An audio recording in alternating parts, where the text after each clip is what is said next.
Meerut zone के नवांगु तक के डीजी राजीव सब्बरवाल ने लॉकडाउन के अब इस नए रूप में खाकी कैसे अपनी भूमिका का निर्वाह करेगी, कैसे लोगों की आकांक्षाओं पर खरा उतरते हुए उनकी उम्मीदों को पूरा करेगी, साथ ही कैसे अब सोशल डिस्टेंसिंग के साथ साथ कोरोना से फाइट करने में अहम रोल अदा करेगी। वही सभी का डर अब बढ़ेगा, अपराध को भी निर्मूल साबित करते हुए अपने इस परीक्षा में भी कैसे खाकी सफल होगी, इसके लिए क्या रणनीति बनाई गई है और कैसे कार्य करेंगे, इस बारे में विस्तार पूर्वक जानकारी दी। वहीं सहारनपुर के डीआईजी उपेंद्र अग्रवाल के साथ जनपद के वरिष्ठ पुलिस अधीक्षक दिनेश कुमार पी को भी बेहतरीन टीम बताते हुए उनकी कार्यशैली की प्रशंसा की। एडीजी राजीव सब्बरवाल ने कहा कि डीआईजी उपेंद्र अग्रवाल बहुत शांतिप्रिय व्यक्ति हैं, लेकिन जिस तरह से हजारों प्रवासी श्रमिकों द्वारा हंगामा किया गया, लेकिन डीआईजी द्वारा उनकी ही भाषा में शालीनता से जिस तरह से समझाया, जिसके बाद सभी श्रमिक शांत हो गए, इसके लिए उपेंद्र अग्रवाल और एसएसपी दिनेश कुमार प्रभु की जितनी प्रशंसा की जाए उतनी कम है।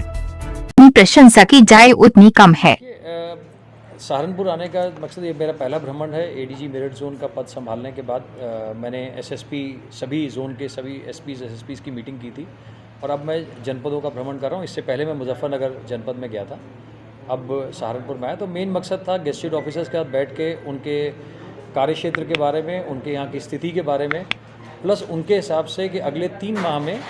उनके क्षेत्र में क्या आंकलन है उनका कानून व्यवस्था के संबंध में, अपराध के संबंध में, उसके अतिरिक्त कोविड का जो एक बहुत बड़ा चैलेंज है, जैसा कि आपने स्वयं कहा कि अब व्यवस्था जो है उसमें कोविड संक्रमण का भी खतरा है, पब्लिक का आवागमन भी है, इकोनॉमिक एक्टिविटी भी शुरू हो गई है। तो ये एक बहुत बड़ा चैलेंज है जिसको हमें एक नई रणनीति के साथ इसका सामना करना पड़ेगा। उसी के संबंध में यहाँ पे चर्चा हुई और एक कुछ चीज़ें, जैसे आपके ही एक मित्र ने कहा कि इस तरह की घटनाएं छिनैती या उसकी हो सकती हैं, बिल्कुल हो सकती हैं इकोनॉमिक कारणों की वजह से। तो उन परिस्थितियों का आकलन कर ऐसी बेल्ट को चिन्हित करने के लिए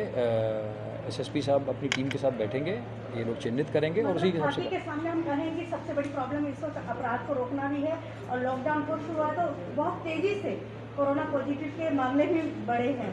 तो वो भी एक बहुत बड़ी चुनौती है। भाई लोगों को सोशल डिस्टेंसिंग में रखना बहुत बड़ी चुनौती है। तो इन सभी परीक्षाओं में कैसे खड़े होते हैं? देखिए, ये इसमें इस परीक्षा में पूरा प्रशासन एकजुट है,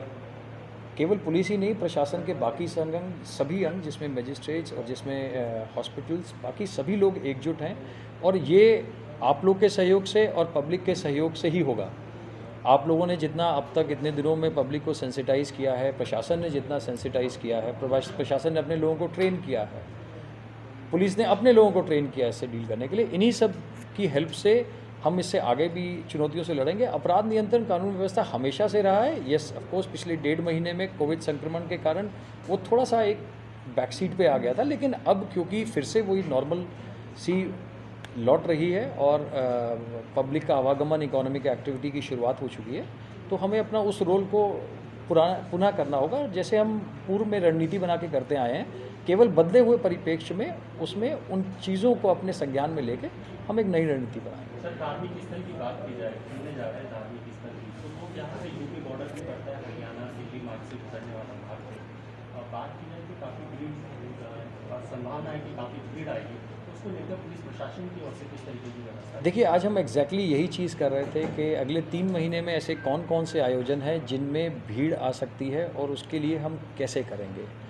तो ये चीज़ें आज हमने कुछ चिन्हित की हैं। अगले 3 माह में वे अलग, हर जनपद में अलग आयोजन, मतलब देखिए कुछ जनपदों में कोई एक त्यौहार में ज़्यादा भीड़ आती है, किसी जनपद में दूसरे में आती है। तो यहाँ पर मुजफ्फरनगर का अलग लिस्ट था, यहाँ का थोड़ा सा अलग लिस्ट है।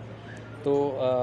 एक बार क्योंकि हमने उसका आंकलन कर लिया है, हमको आइडिया है कि क्या है, तो जनपद स्तर पे एक कार्य योजना बनेगी। उसके बाद डीआईजी साहब हम लोग बैठेंगे और उसको फिर फाइनली उसके लिए जिन जिन रिसोर्स की ज़रूरत है हम प्रोवाइड करेंगे। खाकी कोरोना से बचे रहें तो इसके लिए क्या प्रिकॉशंस आपने जारी किए? देखिए, मेरे को बड़ी खुशी हुई देख के कि कप्तान साहब ने यहाँ पर जो कर्मचारियों को संक्रमण से बचाने के लिए जो मास्क की व्यवस्था, सैनिटाइज़र की व्यवस्था, प्लस पुलिस लाइन में और सभी घरों में डिसइंफेक्ट करने की व्यवस्था की है, ये एक बेसिक मिनिमम है जो करनी चाहिए और जिसकी वजह से अभी तक आप देखेंगे मतलब सभी के प्रयास से सहारनपुर में एक अच्छा माहौल रहा है और एक स्थिति भी अच्छी संभली हुई है। तो ये भी आगे निरंतर जारी रहेगा और इसमें और चीज़ें जो और जनपदों में अच्छी हो रही हैं वो अगर यहाँ पे भी इम्प्लीमेंट कर सकते हैं हम ज़रूर करेंगे। सर, अगर मास्क और सैनिटाइजर की बात की जाए, लगातार बोला जा रहा है कि मास्क और सैनिटाइजर साथ यूज़ करें, इस्तेमाल करें, एक बाइक पर दो ना जाए, उसको लेकर एक अभियान भी लगातार चलाया जा रहा है। कब तक चलता रहेगा और अभी तक कितना चला सकते हैं? देखिए, ये संख्या तो मैं ऑफ हैंड मेरे पास अवेलेबल नहीं है, आप रात तक पूछेंगे तो मैं बता दूंगा। लेकिन एक चीज़ इसमें ज़रूर है कि शासन के जो गाइडलाइंस कल आए हैं वो बड़े स्पष्ट हैं और उन स्पष्ट गाइडलाइंस के अनुरूप सभी जनपदों के पास निर्देश हैं, उनमें उसमें कार्रवाई करनी है। जैसा आपने कहा, कंटेनमेंट जोन के लिए अलग मापदंड है, बाकी जोन्स के लिए अलग मापदंड है, तो बिल्कुल उन्हीं के अनुरूप कार्रवाई की जाएगी। और जैसी कार्रवाई अभी तक बाकी जनपद करते रहे, और बहुत ही अच्छी कार्रवाई, आप खुद मानेंगे कि बहुत ही अच्छी परफॉर्मेंस रही है इस जनपद की, और मुझे आशा है कि ये जनपद ये कार्रवाई आगे भी चलती रहेगी। जेलों से जो कैदी छोड़े गए थे कोरोना के चलते, तो उनको वापसी लेने का क्या प्लान है या फिर अभी वो बाहर हैं? देखिए, ये एक इस डोमेन के बाहर का विषय है, लेकिन एक चीज़ है कि इसमें जो हैबिचुअल ऑफेंडर्स हैं उनकी सख्त निगरानी तब तक की जाएगी जब तक वो बाहर हैं। ये चीज़ इस जनपद में पहले से ही ये लोग चिन्हित कर चुके हैं कि ऐसे कौन लोग हैं जो हैबिचुअल अपराधी हैं, जो आगे चल के दिक्कत कर सकते हैं, अपराध को बढ़ावा देने में या किसी और इस दौरान में अपनी शर्तों का उल्लंघन करने में कर सकते हैं। उनकी ये चिन्हीकरण कुछ हद तक कर चुके हैं, तो यदि चिन्हीकरण हो गया तो उनके ऊपर निगरानी भी की जाएगी। कुछ पुलिसकर्मी द्वारा जैसे लॉकडाउन में रहा है, कोई दंडाई मारती है, कुछ पुलिस की स्थिति खराब करते हैं पुलिसकर्मी, उनके लिए क्या गाइडलाइन है? लोगों में दहशत देखी दे रही है, कुछ दुकानदार भी सवाल हो देंगे, विरोध करते हैं, राहगीर को भी चक्कर में डंडा मार देते हैं, उसमें क्या हमें नहीं? देखिए, आप कुछ प्रकरणों की बात कर रहे हैं, बट आप देखिए तो अधिकांश जगहों पे, अधिकांश क्या मैं कहूँगा 99.9% टाइम पुलिस ने वाकई ही, पुलिस क्या प्रशासन के सभी अंगों ने 24/7 मिलके बहुत ही अच्छा, बहुत मेहनत से कार्य किया है और समय समय पर गेस्टेड ऑफिसर हमारे एसएसपी साहब, डीआईजी साहब सारी फोर्स को सेंसिटाइज करते हैं कि कैसे लोगों से डील करना है। और उस सेंसिटाइजेशन का फ़र्क यह है कि आप देखें तो ऐसी, मतलब आपको ऐसा नहीं मिलेगा कि ऐसी घटनाएं हो रही हैं, तो कहीं ना कहीं वो सेंसिटाइजेशन, वो ब्रीफिंग मदद कर रही है और ये आगे भी चलती रहेगी। लास्ट सवाल है, जो लोग बाहर से आ रहे हैं, दूर दराज से लोग आ रहे हैं, उन लोगों को क्वारंटाइन किया जा रहा है, रखा जा रहा है, कुछ लोग छिपे हुए हैं, उनके लिए आप क्या करेंगे? नहीं, दोबारा बोलिए, आपका सवाल कुछ लोग सर, कुछ लोग बाहर से आ रहे हैं। नहीं, आपने लास्ट में लाइन क्या कही? कुछ उन्होंने लोग कहा कि छिपे हुए हैं, मतलब चोरी छिपे आ रहे हैं। जैसे बॉर्डर पे पहले चेकिंग चल रही थी, अब चेकिंग नहीं हो रही है, तो कोई व्यक्ति दिल्ली से आ रहा है या दूसरे अन्य दूर स्टेट से आ रहे हैं, तो उनको